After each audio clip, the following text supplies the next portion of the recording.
So if you're considering moving abroad and you're quite confused on what country you should move to, here are some important facts and reasons for why I think you should consider moving to Finland. And here you can actually move with family and it is quite affordable. So make sure you stay afloat and watch this video all the way to the end.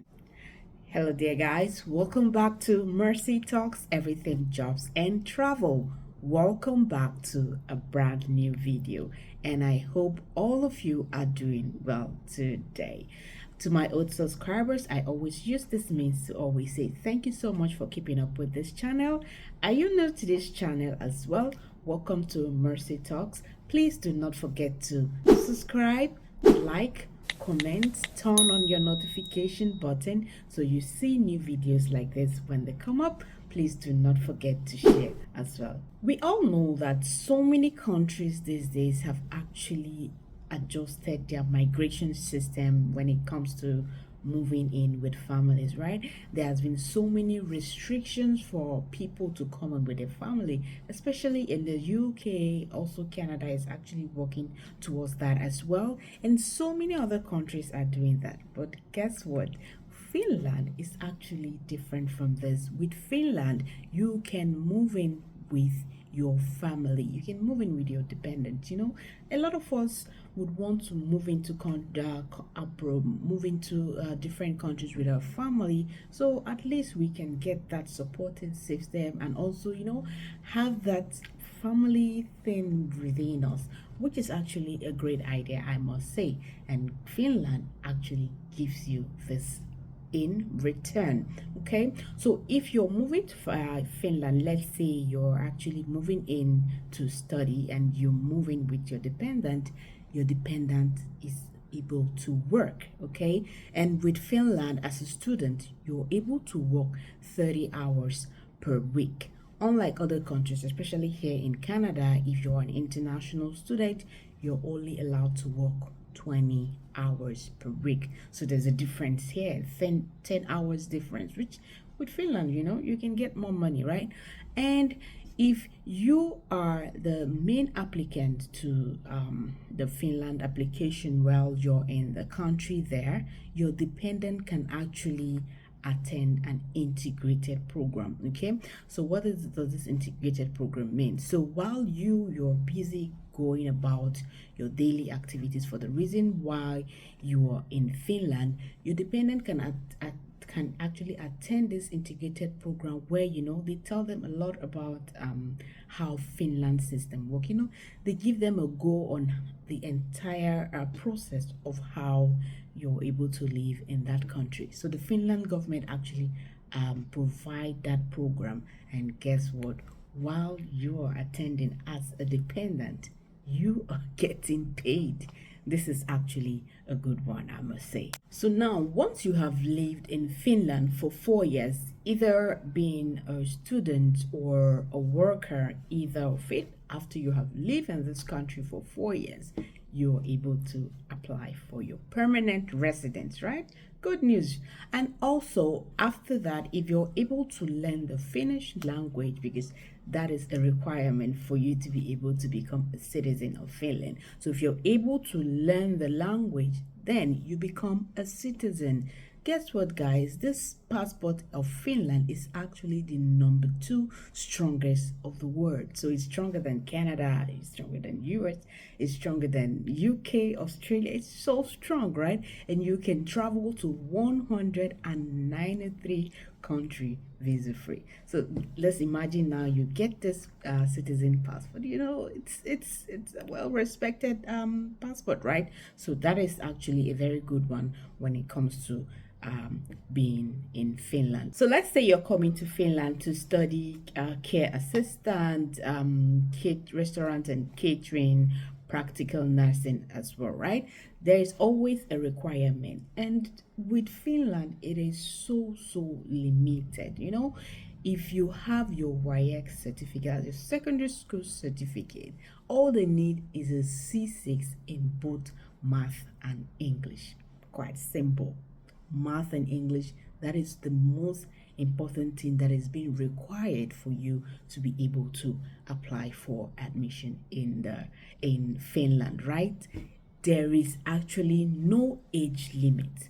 Ielts is not required. So if you feel that you're over 40 and you're like, are you sure they're gonna accept you in Finland?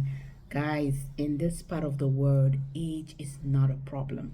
A lot of people keep upgrading themselves every day just to get that academic experience, just to upgrade themselves. So guess what?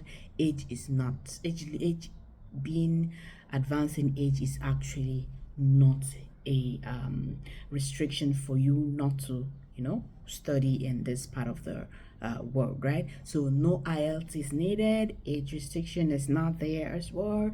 You only need C6 in English and math.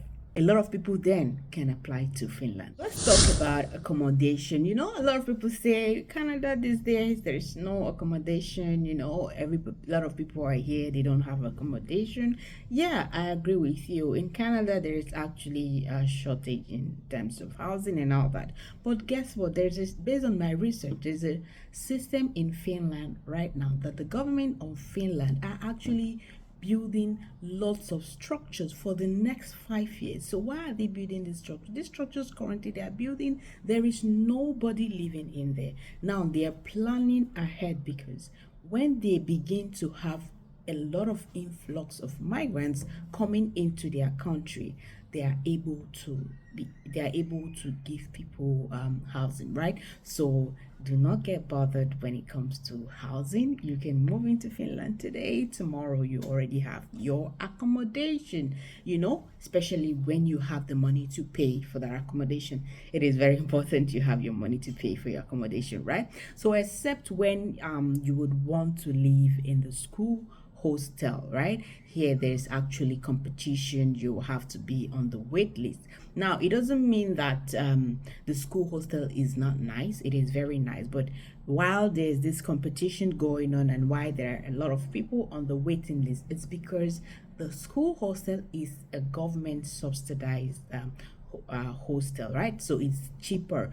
Part of the rent money is being covered by the government while you pay the remaining. But this is quite not different from every other apartments that are there in that part of the country. So if you not want to stay on the waiting list for a long time, all that stuff, then you can be able to get an apartment for yourself and working 30 hours per week.